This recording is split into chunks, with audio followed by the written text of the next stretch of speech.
Welcome everyone. This lecture is on governance, risk and compliance reporting to the board. In medium and large organizations, there is normally an enterprise risk management division with a board level representative. The person normally has the title of Chief Risk Officer, though there can be variations. In such instances, GRC, in other words, the Governance, Security and Compliance Division of Security, must align with ERM around a common purpose. ERM sets the organization's strategic view of risk, identifying which risks matter most, defining risk appetite, and prioritizing them. GRC, in turn, provides the operational and compliance level data that feeds into ERM. There would be a consistent risk taxonomy, enabling risks identified at the control or compliance level mapped directly to enterprise-level categories such as strategic, operational, financial, reputational, or regulatory risk. This ensures that executives and boards receive a consolidated strategic picture of the organization's risk profile rather than fragmented reports. To explain in more detail, enterprise risk management is the organization-wide framework for identifying, assessing, and managing all types of risks that could affect the achievement of strategic objectives. It takes a holistic big picture view of risks across the company. Its scope are strategic risks like competition, market changes, geopolitical issues. Operational risks like supply chain disruptions, equipment failure, HR issues. Their financial risks like credit, liquidity, interest rate, foreign exchange. Their compliance and legal risks such as regulation changes and lawsuits. Their reputational risks like brand trust, customer dissatisfaction. And it, of course, includes cybersecurity and information risks, but normally as one category amongst many. So approaches used, there are frameworks like ISO 31000.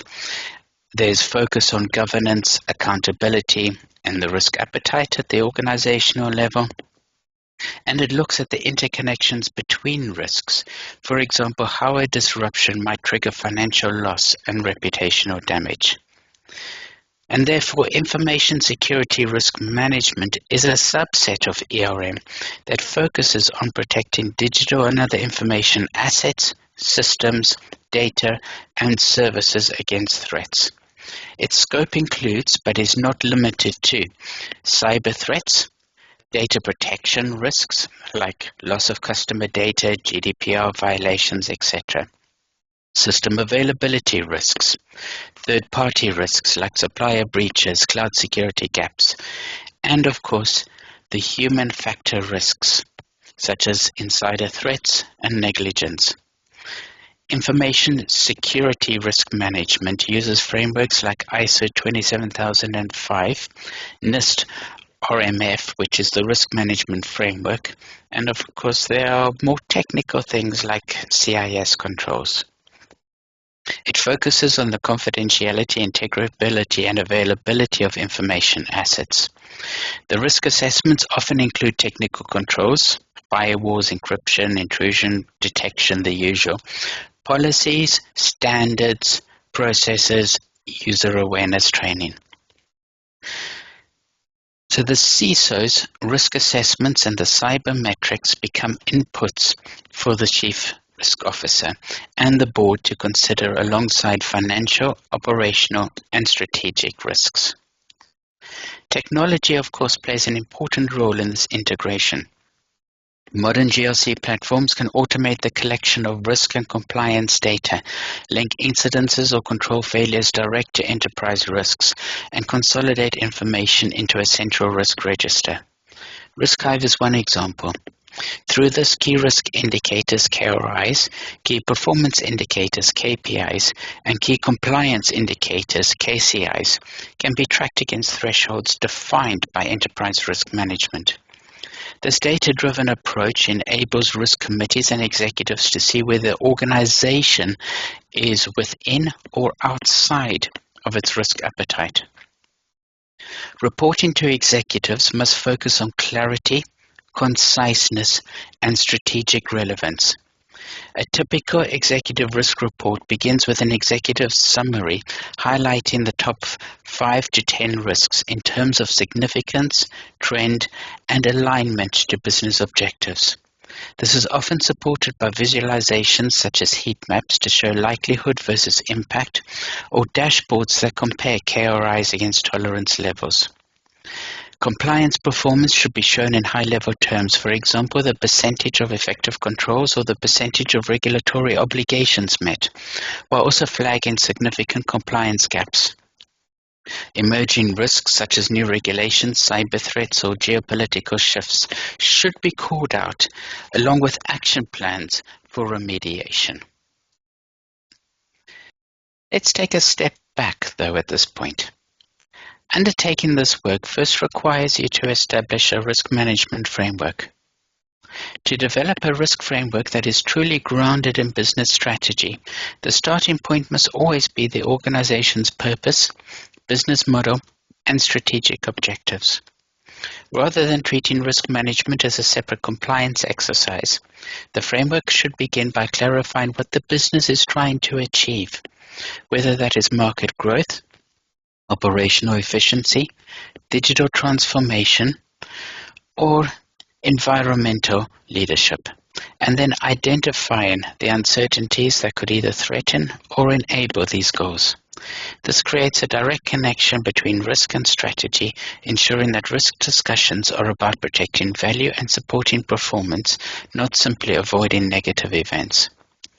A key element in this alignment is defining the organization's risk appetite in strategic terms.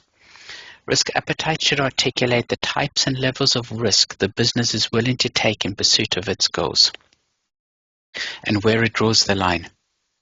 For example, a company pursuing aggressive market expansion may accept higher credit and market risks, but it may also set a very low tolerance for risks that damage reputation or regulatory compliance. Linking this appetite to capital allocation, investment decisions, and resource prioritization ensures that risk-taking is intentional, transparent, and consistent with strategy. Risk identification and assessment should also be framed around strategic objectives, rather than confined to traditional silos like financial, operational, or compliance risks. By mapping risks to strategic priorities, organizations can uncover threats such as failure to scale digital channels or delayed entries into key markets that directly impact growth or competitiveness. By doing this, risk assessments inform strategic planning, capital allocation, mergers and acquisitions, and new market entry decisions, ensuring that the organization considers risk-adjusted returns and long-term resilience.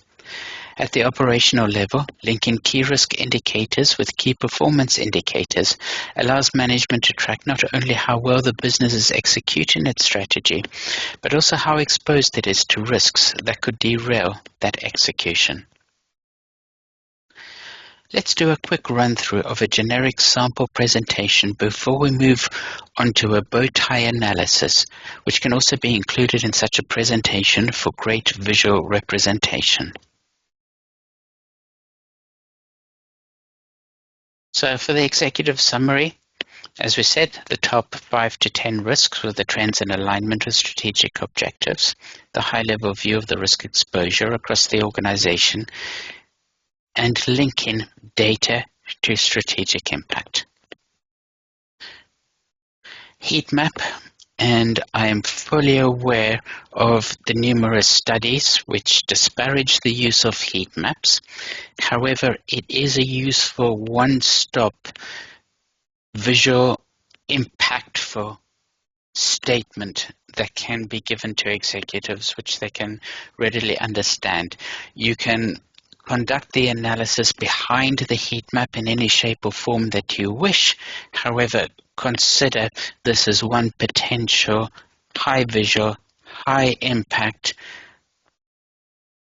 summary that executives will immediately understand and can pick up on different points which they want to delve down into in more detail. This is the risk appetite dashboard, and I think that quite speaks for itself. Again, people can go into this in more detail.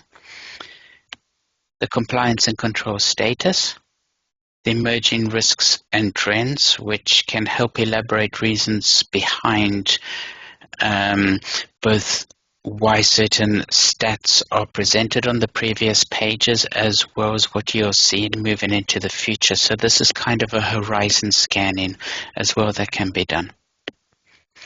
And then obviously the mitigation plans in order to undertake key remediation activities, the timelines that are expected, the positive impact that this can have for the organization.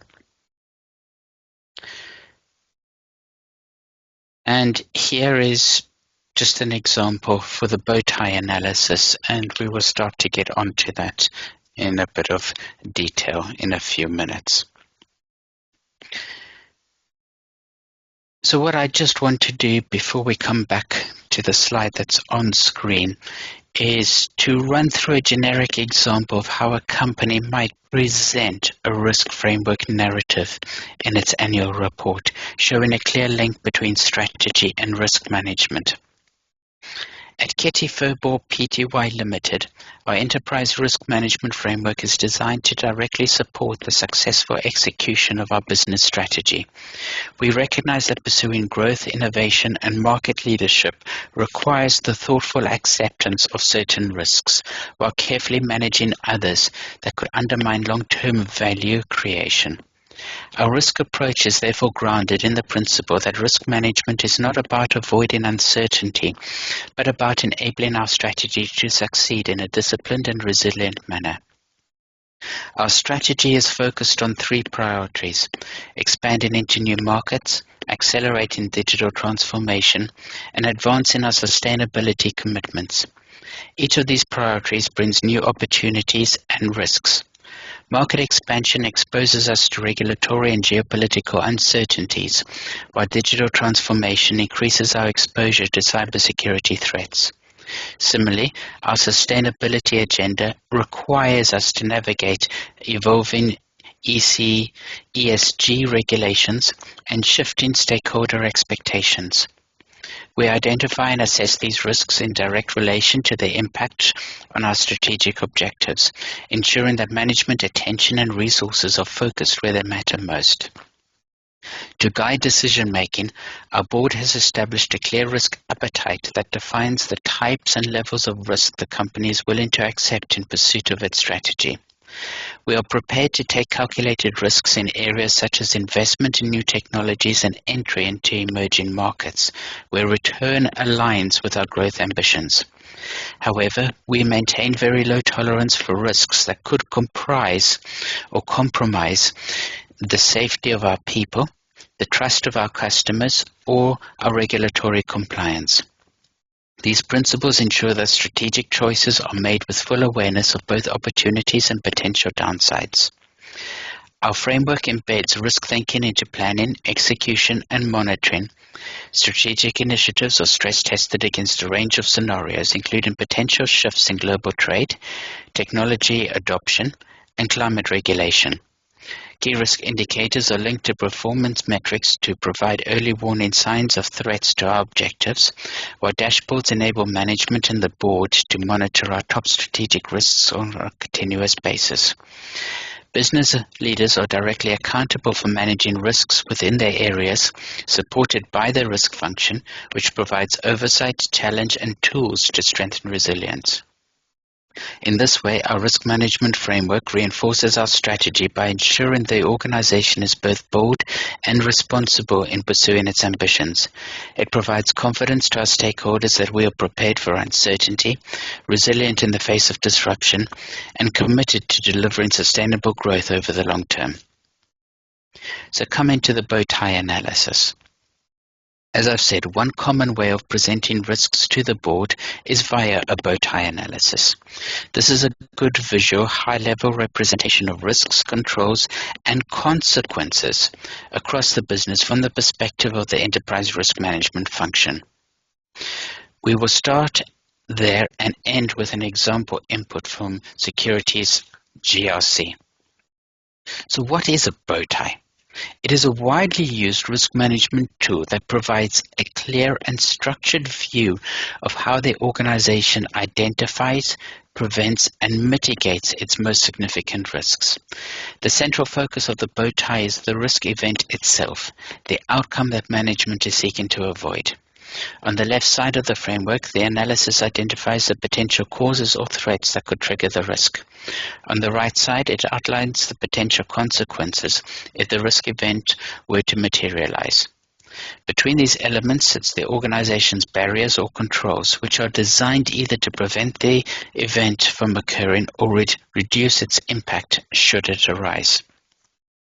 This approach is particularly valuable at board level because it presents complex risk scenarios in a simple and intuitive way. Directors can readily see the full chain of risks, where threats originate, how they could lead to a central risk event, what the consequences might be, and the safeguards that are in place to manage both sides of the equation. By doing so, the bow tie analysis highlights not only the strength of existing barriers, but also any vulnerabilities, gaps, or dependencies that require further attention. When applied across the organization's key risk areas, whether operational, financial, compliance, technological, or strategic, the bow tie method enables a consistent view of risk exposure. It also reinforces accountability by linking each barrier to an owner responsible for its effectiveness. Importantly, it supports discussions on residual risk by making clear where risks remain despite current controls, thereby informing the board's decisions on where to allocate resources, strengthen oversight, or invest in additional safeguards. It provides the board with a practical lens for understanding and governing enterprise risks.